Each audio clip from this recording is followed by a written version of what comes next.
मैं हाथ में किताब लिए अपने कमरे में टहल रहा था। रात गहरी होती जा रही थी। मेरे एग्जाम आने वाले थे। रातों को पूरा घर सोता था और मैं पढ़ाई करता था। मैं बार बार कमरे से बाहर जाता मगर बिल्कुल सन्नाटा और अंधेरा छाया हुआ था। मैं अपनी भाभी का मुंतजिर था।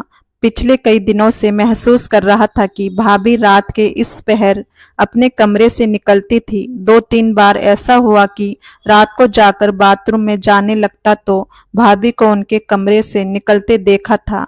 मैं नींद में होता था इसलिए नजरअंदाज कर दिया कि शायद कोई काम होगा या फिर किचन में जा रही होगी। मगर पिछले 1-2 रोज से मैं अपनी जरूरी टेस्ट की वजह से रातों को जाग रहा था और लगातार 12 बजे के बाद जब सब घर वाले अपने अपने कमरे में बंद हो जाते भाभी दबे पांव अपने कमरे से निकलती थी। मैं हैरान रह गया क्योंकि भाभी कुछ वक्त से बहुत अजीब हरकतें करने लगी थी। दिन के वक्त भी भाभी थोड़ी देर के लिए अपने कमरे में जाकर बंद हो जाती थी और जब बाहर निकलती तो आंखें सुर्ख हो रही होती थी, बाल उलझे बिखरे होते थे। बाकी घर वालों ने तो इतना ध्यान कभी नहीं दिया था क्योंकि भाभी घर का काम पूरा करती थी, जबकि मैं तो वैसे भी भाभी का दीवाना था। इतनी मनमोहिनी सूरत थी भाभी की, मेरा बहुत ख्याल भी रखती थी। आज मैं खुशी तौर पर भाभी का इंतजार कर रहा था ताकि रंगे हाथों पकड़ सकूं। आखिर वो रात के उस पहर घर में क्या करती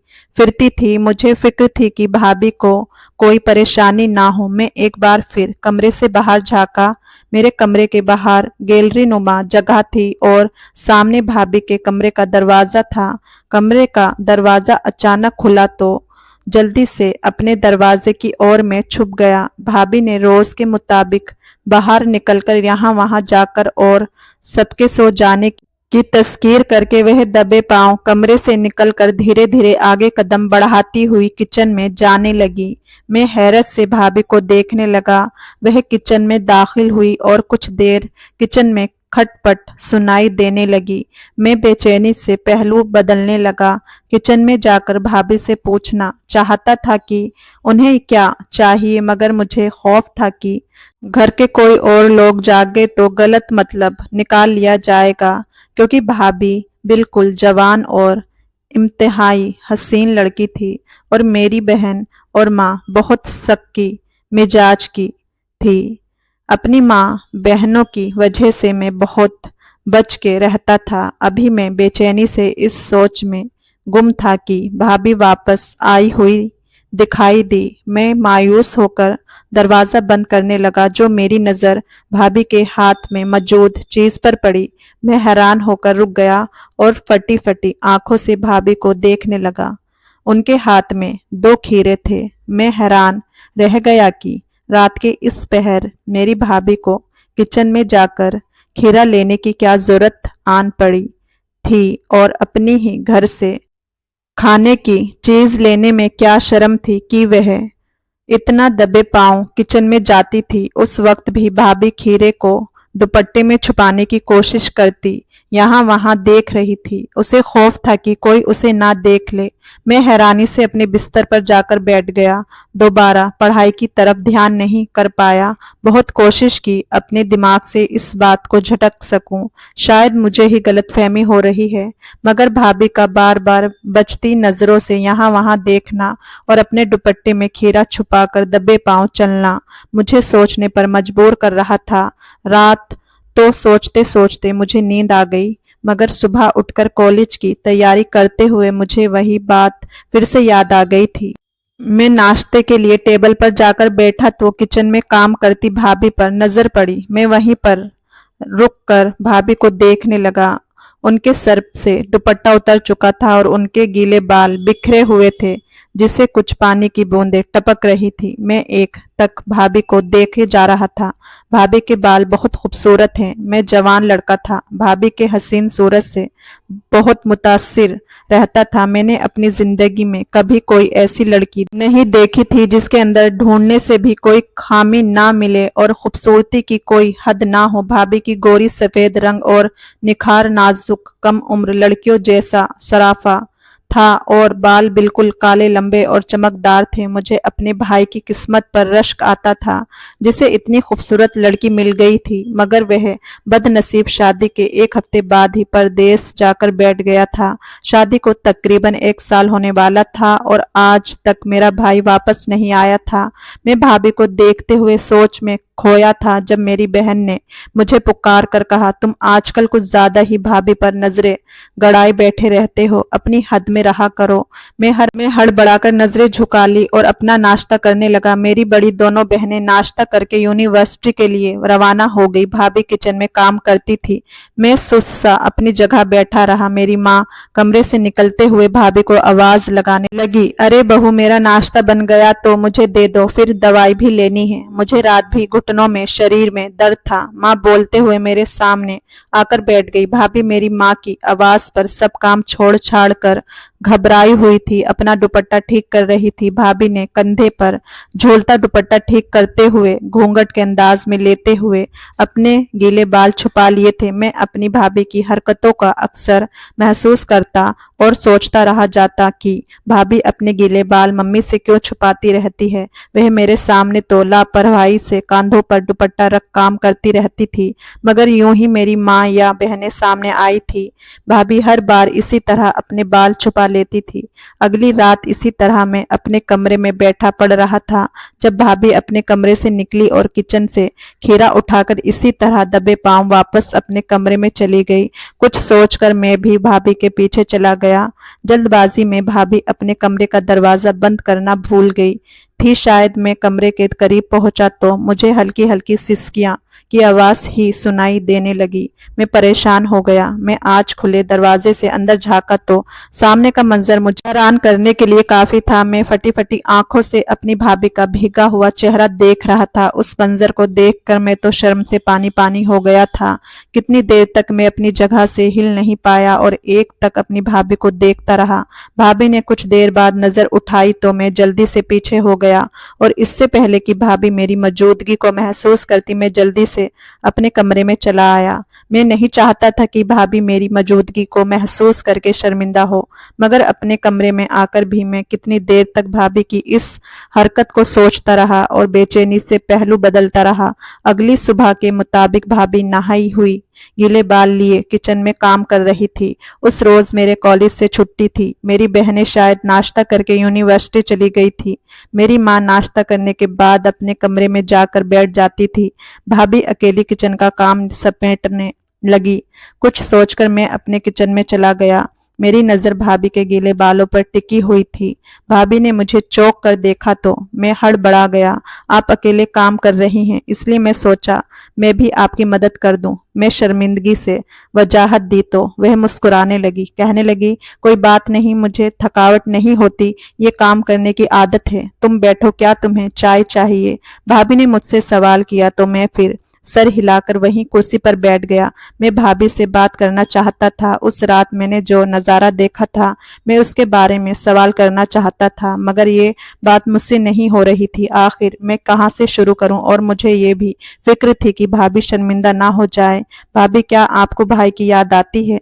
इस घर में भाई के बाद आपको अकेलापन तो महसूस होता होगा।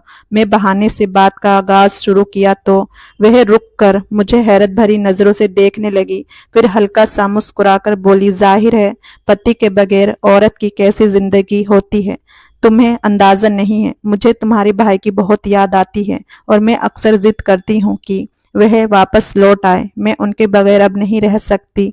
भाभी की बात करते हुए आंखें नम हो गई थी। मेरी आंखों में उस रात का मंजर लहराया था। शायद ये ठीक ही बोल रही थी।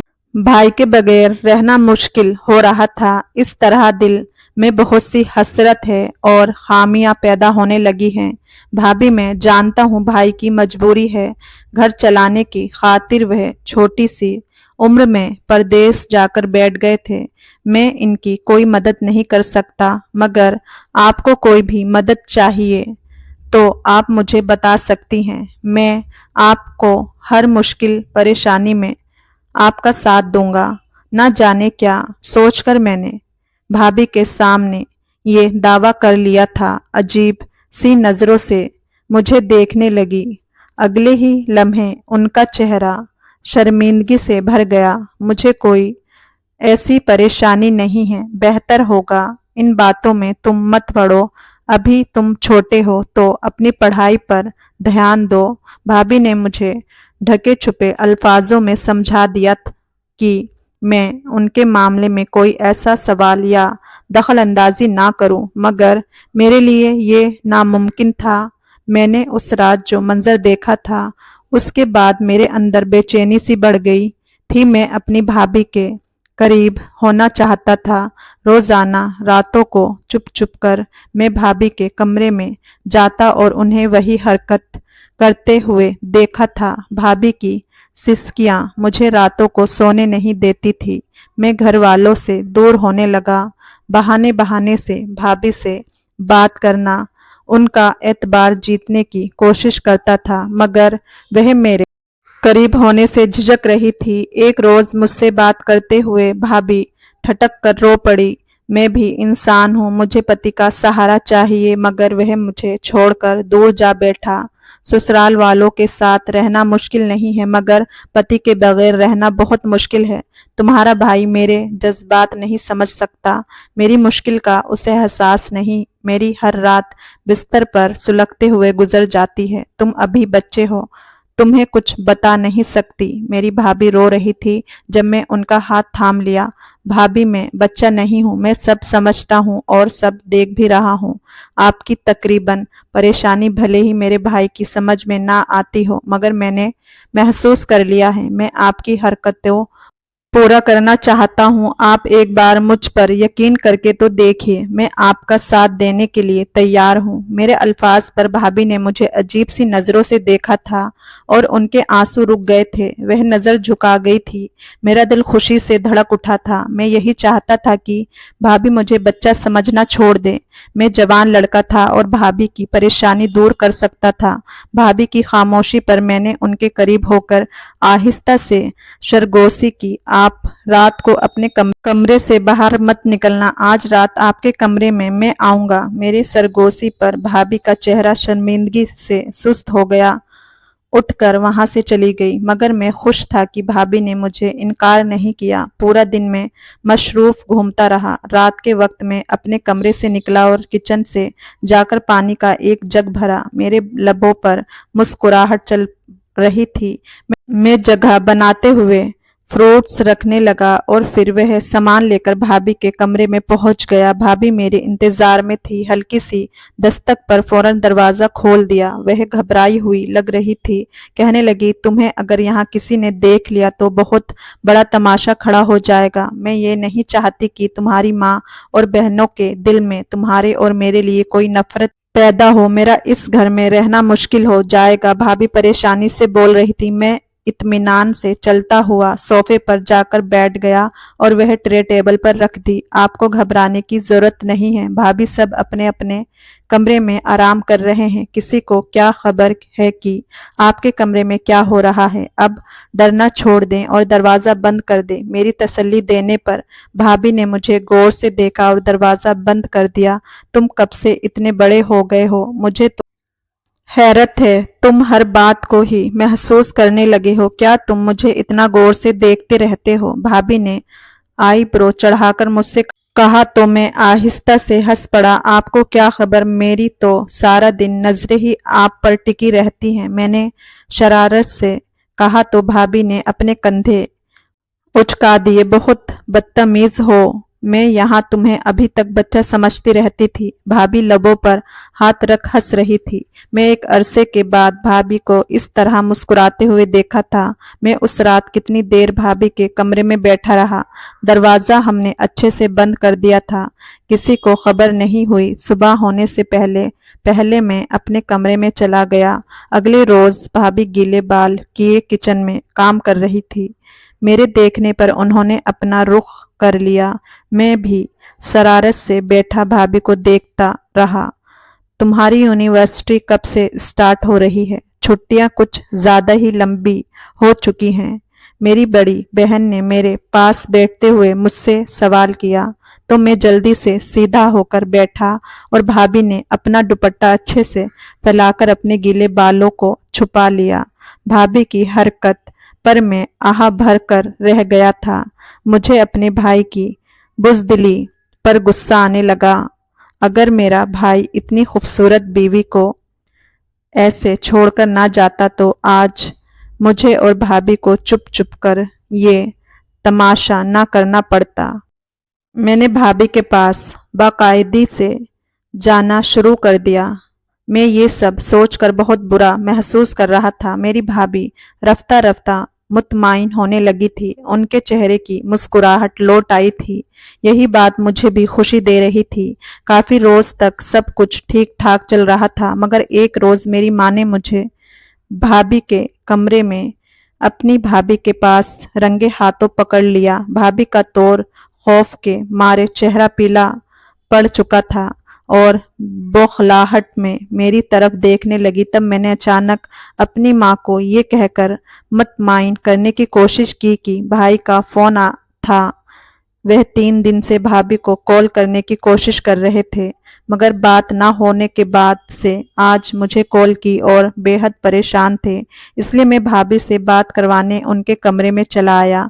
मेरी माँ मेरे चेहरे का जायजा लेने लगी, जैसे ये जानना चाहती हो कि क्या मैं सच कह रहा हूँ या नहीं। बहुत मुश्किल से ही सही मेरी माँ खामोश हो गई थी, मगर मैं ये नहीं जानता था कि मेरी माँ और मेरी बहनों के दिल में मेरे और भाभी के हवाले से शक पड़ चुका था। उस रोज के बाद से तो मुझे हर वक्त कोई ना कोई जागता हुआ और मेरी निगरानी करता हुआ दिखाई देता। इतना ही नहीं, मेरे कमरे में झांक झांक कर मेरी मौजूदगी का यकीन किया जाता।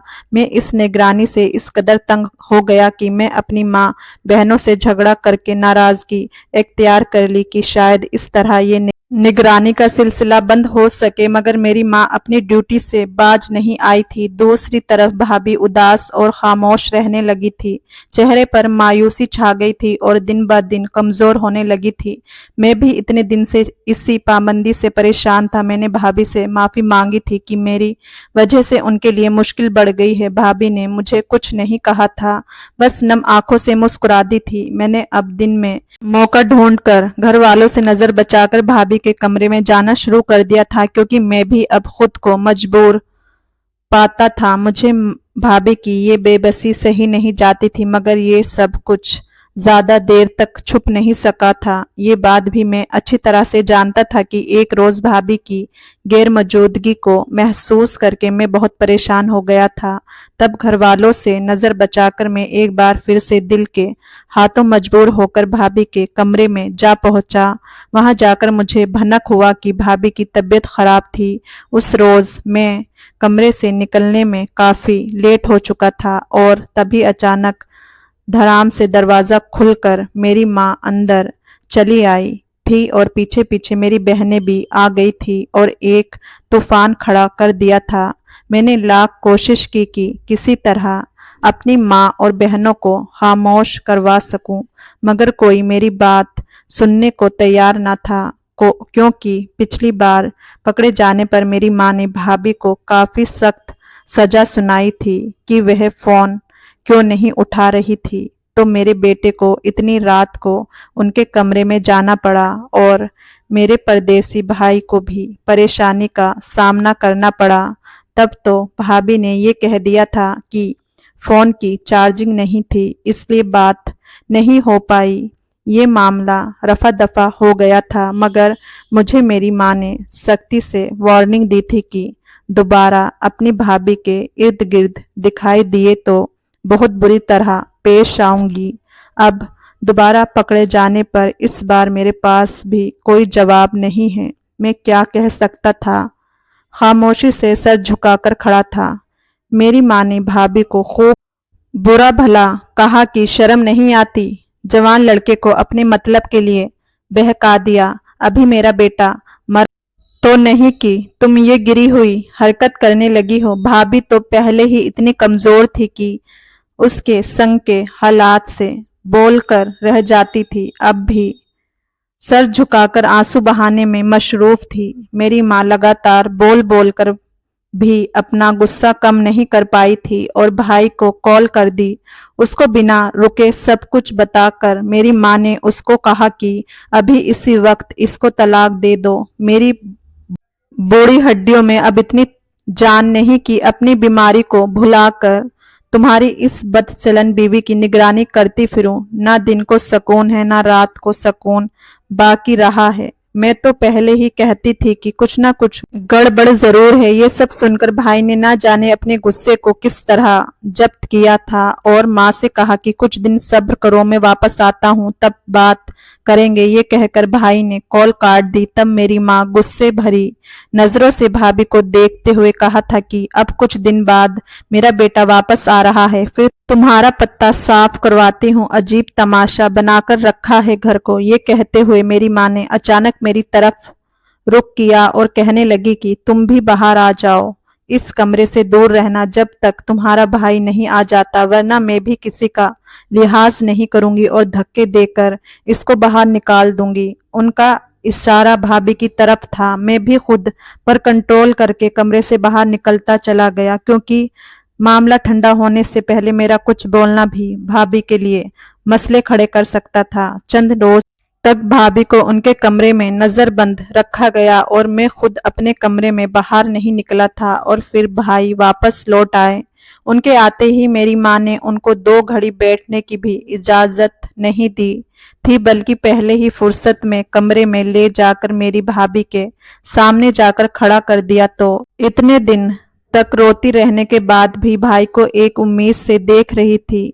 तब मेरी माँ ने एक बार फिर अपनी बात दोहराई कि इस औरत को तलाक दे दो और चलता करो। तब मेरा भाई गुस्से से फट पड़ा और कहने लगा कि छोटी सी उम्र में बाप के जाने के बाद मैं परदेश जाकर घर की जिम्मेदारी निभाता रहा। फिर शादी के भी 1 हफ्ते बाद दोबारा से बाहर चला गया ताकि मेरी बहनों की बेहतरीन घराने में शादी हो सके। मगर इस सब का क्या सिला दिया आप लोगों ने कि मेरी बीवी का ख्याल रखने की बजाय उस पर इल्जाम लगा रहे हो। उसको स्किन एलर्जी है, इसको रोज नहाना पड़ता है, मगर आप लोगों के मना करने पर चुप छुप कर रातों को नहाती रहती थी। उसको खाने पीने पर भी पाबंदी लगा दी गई कि वह यूं रात के अंधेरे में खीरे जैसी चीज रोज खाने लगी ताकि अपनी भूख मिटा सके, जबकि उसकी खीरे पसंद भी नहीं है। और जब मेरे छोटे भाई ने उसकी इस हाल में देखकर उसकी मदद करने की कोशिश की, वह रोज रात को तुम लोगों से छुप छुपाकर उसे खाना देने के लिए आता, तो तब भी दिक्कत आप लोगों ने की। उसकी किरदार पर शक करना शुरू कर दिया। मेरी माँ ने हैरत से मेरी तरफ देखा तो मैं भी कह दिया कि मैं आप लोगों को सारी जिंदगी माफ नहीं करूंगा। आप लोगों ने भाभी पर इल्जाम लगाते हुए मुझ पर भी शक किया, मुझे शर्मिंदा किया। मम्मी आप भी मेरी बहनों जैसी हैं। अब मेरी माँ बहनें अपने रवैये पर शर्मिंदा होते हैं, ये भाई से माफी मांगने लगी। मेरी बहनों ने बताया कि उन्हें भाभी के हुस्न से जलन थी। वह कुंवारी थी और भाभी से छोटी थी, मगर फिर भी भाभी उससे बहुत छोटी और ज्यादा हसीन लगती थी। मेरी बहनों के जो भी रिश्ते आते थे वह भाभी को पसंद कर लेते थे। इस वजह से बहनों ने उनके साथ इस तरह का रवैया तैयार किया और मेरी माँ को भी उस्काया कि वह भी भाभी को अहमियत ना दे, क्योंकि भाभी की वजह से ही उनके लिए आए हुए रिश्ते खराब हो रहे हैं। तब मेरे भाई ने बहुत दुख से ये कहा कि मैं अब दोबारा अपनी बीवी को यहाँ पर अकेला नहीं छोड़ूंगा। आप लोगों की वजह से ही मेरी बीवी को कितनी तकलीफों का सामना करना पड़ा। अब मैं अपनी बीवी के पास ही रहूंगा और अपनी माँ बहनों के फर्ज भी यहीं पर रहकर पूरे करूंगा। मैं आप लोगों की तरह नहीं हूं जो अपने फर्जों से कदम पीछे हटा लूं, लेकिन मैं अब अपनी बीवी के साथ और ज्यादा ज्यादती बर्दाश्त नहीं करूंगा। ये सुनकर मेरा दिल बहुत ज्यादा खुश हो गया था।